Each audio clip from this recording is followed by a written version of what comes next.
This is a hat trick podcast. Oh, lovely.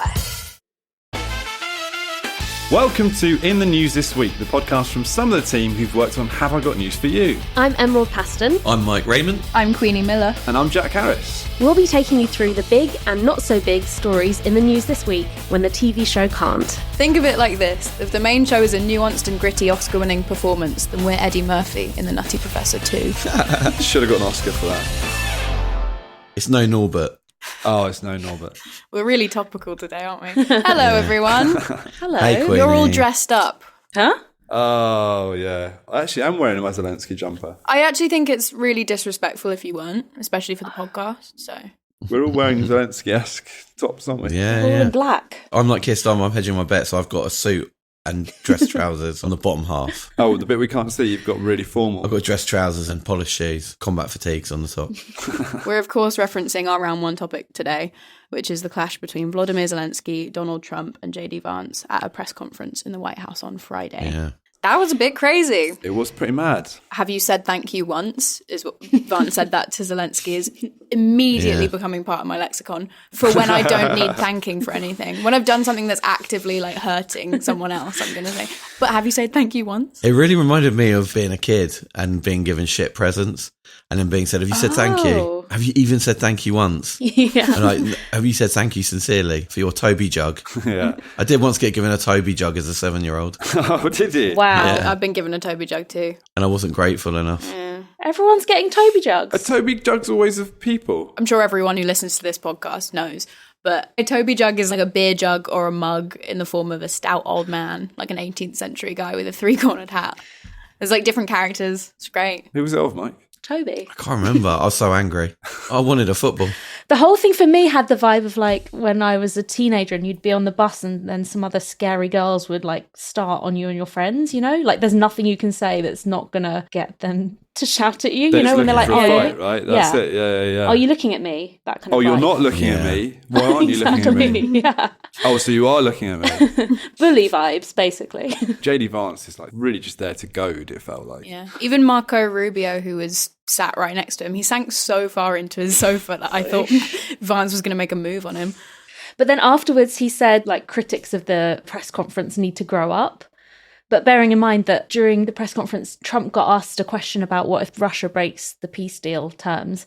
And he said, what if a bomb drops on your head right now? So good. Which is the most childish thing I've ever heard. It's a solid To response. someone in like whose country's in the middle of like being decimated Yeah. by war, that's crazy. Yeah. He's an absolute clown. I mean, people keep saying stuff about Trump. They keep saying, oh, it was a planned attack. It was an ambush.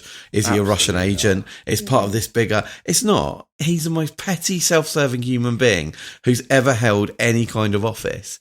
And Yeah. all he wants is to enrich his own pocket. That's the only thing he wants. Basically, this is a man who's sexually assaulted women, right? He's been found. And he just behaves like that. Like, oh, you weren't able to defend yourself from the Russians. Well, it's your own fault. You shouldn't have provoked them by doing nothing. And then he started talking about what he was wearing. Exactly. Wow. Maybe if you dressed differently, But you this, wouldn't have... this is the thing is that Trump, Musk, JD Vance, they all kind of say, oh, Zelenskyy, if he really wanted this to stop, he'd make it stop. And they like cite the fact that he did the Vogue cover and all this sort of stuff. And it's like, oh, posturing politics. But he said, look, if we get NATO membership, I'll happily give up the presidency. I don't care. I don't care. And they cannot compute that because they cannot understand what selfless politics is. Yeah. I mean, the wit, I don't know if you guys saw this clip where the guy is asking Zelenskyy why he doesn't wear a suit. Mm-hmm. And he was like, do you own a suit? When you wear a suit. That guy is bizarrely Marjorie Taylor Greene's boyfriend, which is another story. She was talking about Jewish space lasers and told, Yeah. Space told Emily Maitlis to fuck off. Yeah. my She's God. really nice. She's cool. Just in case anyone Got a needed any... really good track record, yeah. Yeah. It's a good bit of context there. But he's from an outlet called Real America's Voice, which you can imagine is a little bit right-leaning in its thing. But they would never be in that sort of room, the Oval Office, as reporters. Instead, you didn't have the Associated Press in there Yeah. because they're refusing to call it the Gulf of America, which, again, the most childish thing. One news report you did have in there was from TASS, who are the Russian state media, who, to be fair, once the White House realised they were in there, they kicked them out. But it's pretty crazy that they were like allowed in there in the first Slipped in, place. yeah. I'm not even surprised anymore. Obviously, Zelensky's suit was criticised by some of the people in that room, and everyone I've seen is mentioning in response that Elon Musk doesn't wear proper suits into the White House. But I'm not seeing anyone else mention that JD Vance has been wearing a human skin suit for years now. No one's mentioning that. It's so weird. Jack, what was the reaction like on the US show? It was interesting for us because we were doing the rehearsal for the show at about 1 p.m. our time, and then a headline popped up which said, Donald Trump shouts at Zelensky in the Oval Office. And we thought, oh, that probably seems like quite big news. So we had to, during the rehearsal and after the rehearsal, essentially scrap the top half of our show in order to adapt for that new story, which was very fun to do. And it's the first kind of big story that's broken on a record day for us. And it was awesome to see kind of like everyone jump into action and see the writers kind of tear apart what something that just literally just happened and come up with some amazing jokes. So it was really, really fun. That happens quite a lot on the main show in the UK. Did Michael, Jack, do you have any favourite moments that something's derailed the entire planning of what we've written? Well, Liz Truss thankfully resigned on the Thursday when we were doing our record, didn't she, Mike? Yeah. But she resigned at 1 p.m, which was really nice of her. The only good thing she did. Yeah, she could have done it way later. I worked on the 2015 election, so that was Cameron versus Ed Miliband. Oh, yeah. So with the election show, so you record them on the Friday morning, which is really fun. And then you do a shorter recording. It goes out, I mean, not live, but almost as live, because you don't have as much time to cut it. It's just such a good atmosphere, because everyone comes in and is buzzing. And I think Miliband resigned. Lib Dem of the day, insert name here, resigned. Then maybe even someone else. I think Farage might have resigned as UKIP leader, weirdly. Always said he was quitting politics. And that was the last we heard of him. Exactly. And everyone went, thank God. I wonder what he's doing now. Being over here, doing the American show, obviously, at the moment. Oh, yeah. You're like, oh, right. A lot of people kind of saying one way or the other, or like maybe Zelensky should have just like kind of, not said anything and just got the deal done. And like maybe they're sort of defending it. And then you see the British papers, it's like just unanimously like that was an absolute car crash. What on earth are they doing? Like Even the Daily Mail. Why on earth are they having a go at Zelensky? It's like so everywhere else is so pro-Ukraine because of course they are. Because Russia invaded Ukraine. Like, this is the mad thing. And like today, the stuff in the House of Commons where Keir Starmer's addressing what he's going to do for Ukraine, it was like across the board supported. Like who's the one person that wasn't on side?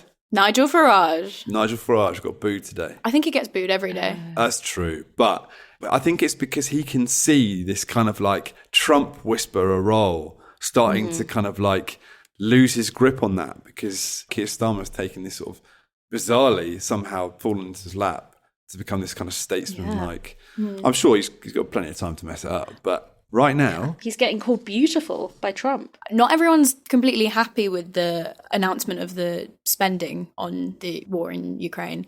There's been quite a big argument for like there's not enough domestic spending on public services and there's always money for war, but not for, feeding children here. Well, Annalise Dodd resigned as International Development Minister. Yeah. Which is kind of completely got overshadowed. It's normally a pretty big deal. Also, I think the first Labour resignation of their government. True. The Trump thing's just sort of carte blanche to everything, hasn't it? Because everyone can just do what they want or say what they want. Because that's just not made a dent in the headlines. Yeah. Also, because people have to Google her because they don't know who she is. It also comes with Labour like cutting foreign aid expenses to pay for this. They're scrapping their manifesto pledge to grant employees the right to switch off after working hours. What was that as a rule? What were they trying to do? It's like trying to make it like France. So employees, you're not allowed to email or call or text or WhatsApp anyone outside of their working hours, which is the rules they have in France, which seems pretty reasonable. So businesses can't take advantage. Yeah, there's been a lot of obviously backlash from business leaders who have money to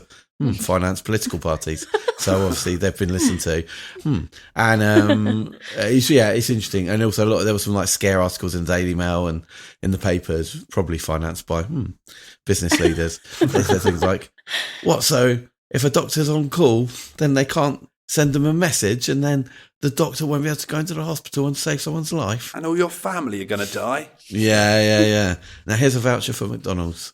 Yeah, it's probably a good time to bury bad news, isn't it? You can sort of get rid of anything. I mean, Rachel Reeves must be loving it. Because just the economy's in an absolute state and she's just sort of... Because we've not had to hear from her for ages. And no one's reporting on the economy. You look on the news, no one's saying, oh, this is what's happening.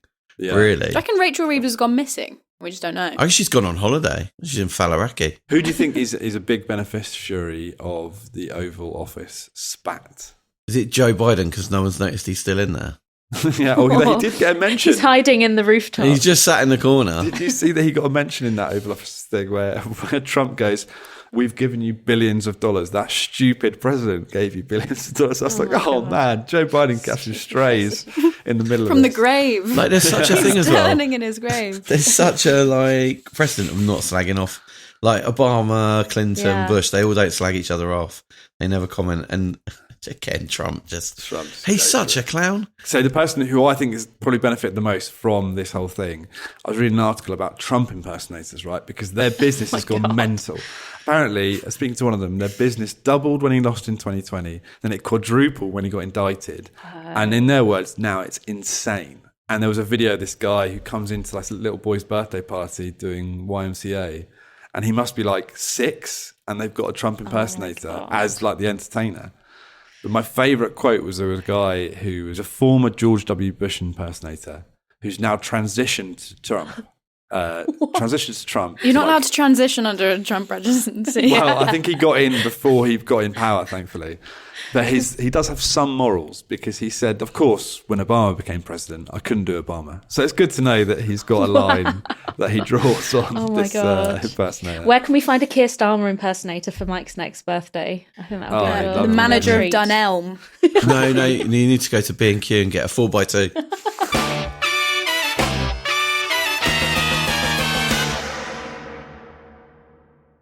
This is a paid advertisement from Manscaped.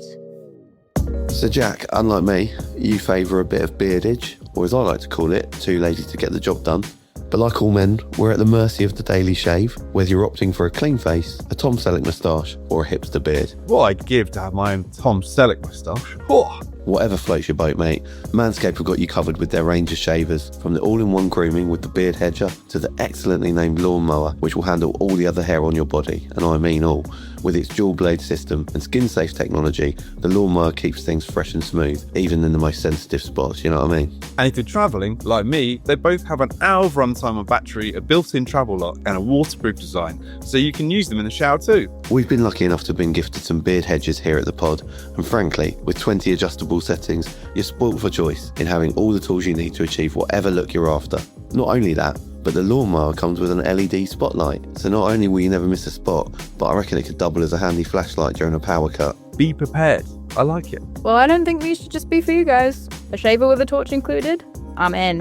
If you would like a risk-free trial, Manscaped offers a 30-day money-back guarantee, so you can try the Beard and Balls bundle completely risk-free. Don't cut corners in your grooming routine. Upgrade to the Beard and Balls bundle from Manscaped. Visit manscaped.com and use the code INTHENEWS to get 20% off plus free shipping. Or, if you need it today, you can find Manscaped at a store near you. Stay fresh this season, for everyone's sake. Level up your grooming game today. Can we all stop saying Beard and Balls bundle now?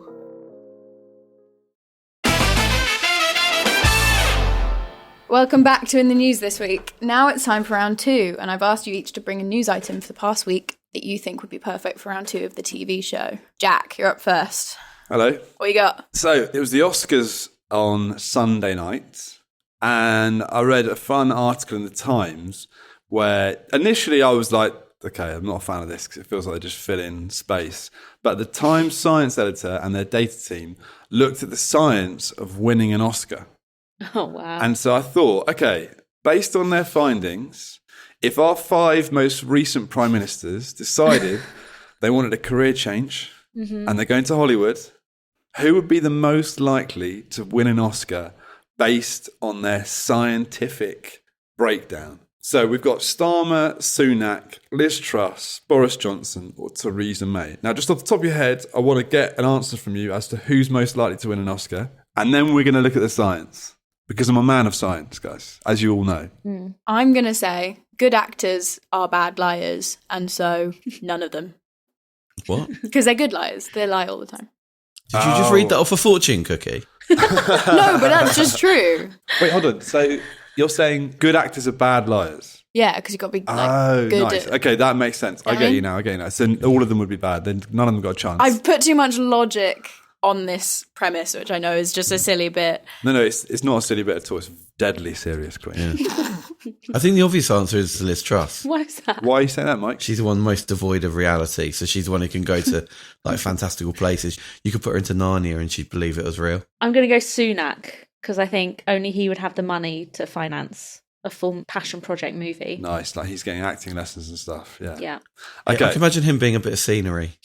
And the Oscar for inanimate objects goes to Rishi Sunak as Spoon. Well, one of the things I got to say, if you want to win an Oscar, right, and we're talking about Best Actor, Supporting Actress, all those 4 big ones, they say you want to play a real person, but importantly, someone who is striving. Right, now the examples they give are Gary Oldman as Churchill, because he was fighting the Nazis. Will Smith as Richard Williams, who won because he couldn't afford tennis coach. He was trying to get that for his daughters. And bizarrely, Olivia Colman as Queen Anne because she had gout. So she was really striving with this. But if we look at our 5 options, I think that Sunak and Boris Johnson get bad marks here. They weren't striving at any point. Yeah. Boris has definitely got gout, though. Yeah, very true. He's definitely touched by it. Okay, I think in this case it's just Sunak then who gets bad marks on this. Okay. Unless you count not having Sky TV, obviously. That's That struggle. was tough. Okay, the most positive genres they've been. Most successful, like romance, then it's biography, then it's war. So I kind of feel like they're all similar here. I don't really see many as romantic figures. Potentially Matt Boris Johnson Hancock? gets a few extra marks because of the fact that he's, He's been romantic more than the others. slightly amorous. He's slightly amorous. And war, I think there wasn't anyone who was particularly... Well, Starmer now, I guess. Yeah, so he gets a few marks. Liz Truss went in a tank. She did the old Margaret Thatcher. Okay, I like this, Mike. We're going there. She took milk away from children. I think Truss getting the slight edge there with her little tank thing. Yeah. Okay, now the average ages for men and women who won Oscars are 53 and 51 respectively. Now, Theresa May, 68. There have been older actresses winning, but I think she's counted out of this one. She's too old, I'm afraid, for Hollywood, as much as we'd love to see you. Mamma Mia 4? Mamma Mia 4, she'd be fantastic. Because Dancing Queen. Exactly. She's already auditioned. You've got Bojo at 60, Liz Truss 49, Rishi Sunak 44, Starmer at 62. So Liz Truss is the closest here in terms of ages. So I think she comes out on top. We can see where this is going. How dare you? How dare you say such a thing, Mike? This is scientific. This is nothing but science. Okay, star signs. I'm out. This is bullshit. I'm absolutely out. Now listen, I was anti. I was so anti because I read this before the Oscars happened, right? But Aries, highest number of Oscars. But only when the moon's in Uranus. No, but bottom is Virgo. I don't know why. Now, none of our politicians are Aries, but Adrian Brody and Mikey Madison, both Aries. They said Gen Zers were annoying about this stuff. Jack has been And they in won. America for 10 minutes and he's already I know, yeah. fully blown Yeah. conspiracy theorist. Main thing about this, Starmer is Sorry, a Virgo. no one's getting on board. I'm getting on board now. No, it's fine. I don't mind it. This is how I live my I'm life. getting on board. Right? Right. Starmer's a Virgo, so he's bottom, so he's out. I'm starting to understand why you're not a physics teacher anymore.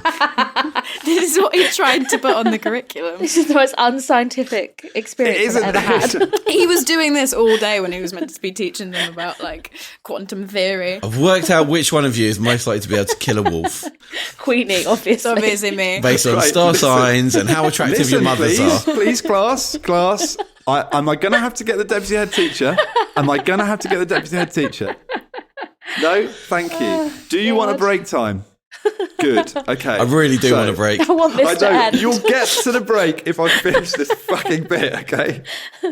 Okay, be recent. You've got to be recent. They have them in December. What do you mean you've got to be recent? Because you want the film to come out in December when it's close to the thing. Oh, the so then film's they got to be allow- recent, Yeah. okay. So in that case, can't be Theresa May. She's already out anyway.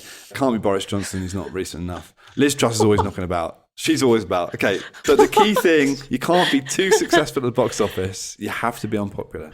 Oh. And I think we there we all go. know who wins out overall here. Okay. My friend and yours, Liz Truss. So we have worked out through purely scientific methods Have we? that the we? former Prime Minister most likely to win an Oscar is Liz Truss. Who are you and what have you done with Jack Harris? He's always been like this, Mike. Oh my God. Anyway, I'm really glad you enjoyed my story. Thanks very much. I really liked it. That was great. Emerald, what have you got for us this week? I am afraid I'm back to my old tricks of old building stories. Oh, yeah. I don't know how it's happened Haunted again. dolls or old buildings. About time.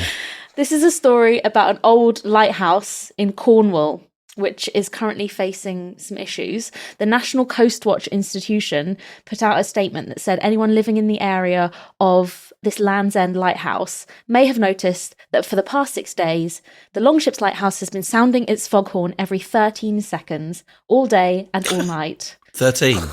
Every 13 seconds, this lighthouse's alarm is going off. 1-3, 1-3. 1-3, every 1-3 great. seconds. It's its fog visibility sensor, even though there's no fog. What advice do you think the National Coast Watch Institution has given to locals about this issue? Buy earplugs. Jump into the sea. Move to Devon. Jack got it in one. They've advised that a set of earplugs might be a good investment. Oh my God. Yeah. Fix the That thing. is so bad. No? Yeah. One tourist that was visiting the spot told the BBC that it was the noisiest sunset I've seen so far, which I thought was really poetic. How was the sunset? Bloody loud. really That's what it noisy. was. Yeah. One woman said, "This is not normal for Cornwall." What is normal for Cornwall, though? Yeah. And one guy said that the continuous beeping was a bit of a talking point and a conversation starter in the area. Which You just is want an excuse to make some adorable. friends. Yeah. But ironically, it must end the conversation after 13 seconds. So it must be quite short conversations that they're having. Basically, I can't believe that this has made national news, because can you imagine if there was a news story every time an alarm went off constantly in London? I feel like when I lived in North London, there was a car alarm going off every 13 seconds, always, forever. Yeah, Brixton High Street. Maybe they just move it to London. I think they should move it to Clacton, and they say we'll only turn it off when Nigel Farage is there. It's a great plan. It's still rating at 4.6 on Google reviews, this lighthouse. Although one of them mentions that it's vegan friendly, which makes me worry because I don't know what's going on at the other lighthouses in Cornwall that this one's vegan. Is it vegan friendly because it's incredibly irritating to listen to? If I had the opportunity to scream every 13 seconds, I would. So is it still going off? I was checking to see if there are any stories about it stopping, and I've not read a story that says it's stopped. That seems like a really easy fix for something so obtrusive. It's a much better story because everyone's staying engaged throughout the whole time you're talking, Emma, which is good.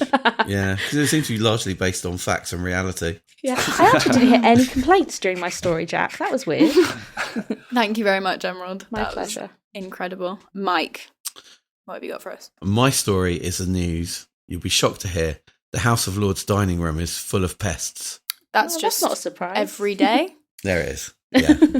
So this week, a Freedom of Information request has revealed that there's an infestation of mice in the House of Lords dining room.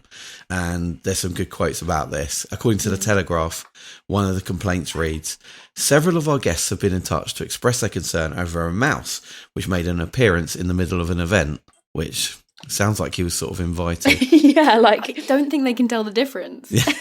And then another added, and this is the best British understatement, "Unfortunately, the mouse was crawling directly in the food items, which served as a major deterrent to our guests enjoying the catering."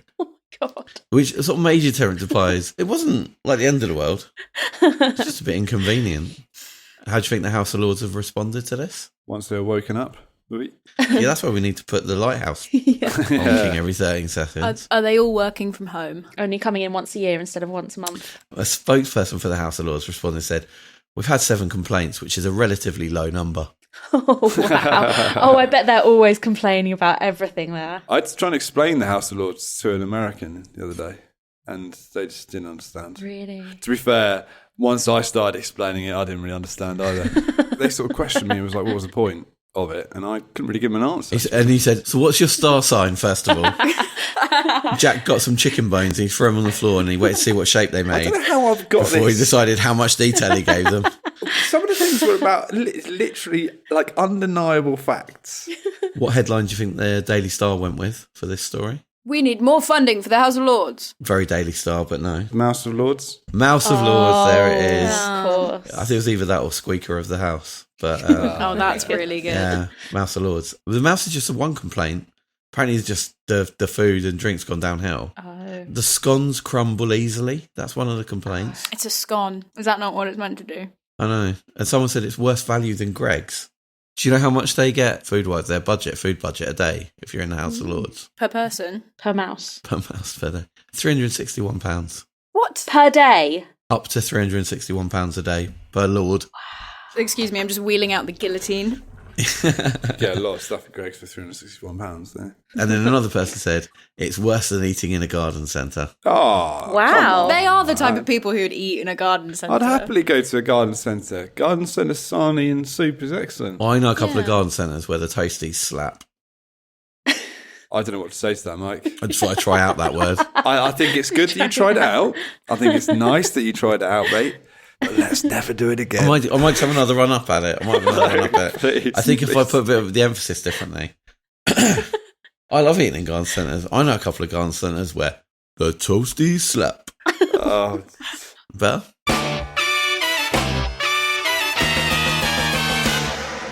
Finally, it's time for round 3, the missing words round. I'm going to read out some headlines from the past week, and you just need to fill in the missing words. First up, Apple to fix dictation glitch that replaces what with Trump? So I know what Anyone this seen is. this? Oh, Any guesses before Jack gives us the answer? Orange, bloated, disgusting. I'm just saying, he said, oh yeah, America's becoming big and fat and bloated. So I'm just saying those words. Okay. I mean, rump. Close. Is it peaceful man looking for nothing but unity? The answer is Apple to fix dictation glitch that replaces the word racist with Trump. Wow. The bug actually happened with any R consonant, and Apple said they're working to fix the glitch. So what else have we got? You're racist, Well, that's why rump was quite close. Yeah. rascal. Quite a gentle word for it. Raiment. Raymond. We are related. Oh, yeah. I forgot about that. Okay, next. Thieves have stolen a £2.8 million what in just 5 minutes? Is it bucket of popcorn? They just stole one bucket of popcorn from the cinema. The answer is thieves have stolen a £2.8 million gold toilet at Blenheim Palace in just 5 minutes, a court hears. One of the men on trial took advantage of its facilities the day before it was taken. Michael Jones told Oxford Crown Court that it was splendid. Very jackass. They just put that toilet in like just a regular bathroom. So it's really odd because it's just kind of like, I don't really know why they felt it had to go in Blenheim Palace as well. We posted this missing word on our social media channels, and congratulations to @T_race3000 on Instagram, who made us laugh with their response when they said, thieves stole £2.8 million turkey. Those kind of pounds in just 5 minutes. I like the fact they've explained their pounds thing. Oh. Yeah, I like that. Last one. 15% of what have unusual requests, including chili eating competitions and pork pie floral wreaths. It's a bit Members of the House of Yeah, Lords. I was going to say the same. well done. I'm going to slow clap. Any others? Any others? Precocious 4-year-olds. Mothers preparing their baby reveal parties. Baby reveals. Yeah. It's Here's a baby. my baby. That's was it gender reveals? That's what it is. It'd be really funny to do a baby reveal. It's a baby. I'll tell you, 15% of UK funerals have unusual requests, including chili eating competitions and pork pie floral wreaths.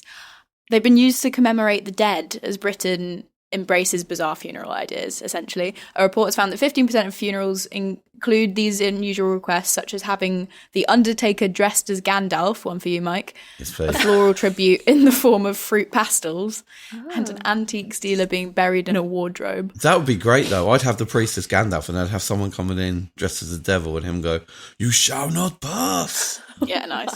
Yeah. I'm going to do a funeral before my funeral so I can be there and check who's crying. I would like to listen to my eulogy. This is sad. Yeah, I couldn't really think of anything for my funeral. He's just got all Yeah, I'm trying existential. to think. Yeah, we're all going to die at some point, aren't we, guys? Hopefully.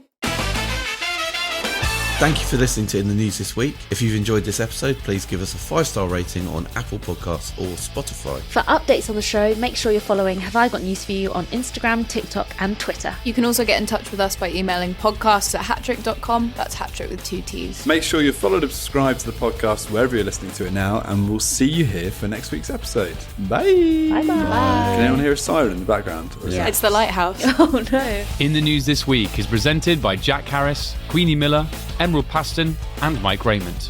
The producer is Diggory Waite. The executive producer is Claire Broughton. And the music is by Big George. In the News this week is a Hattrick podcast.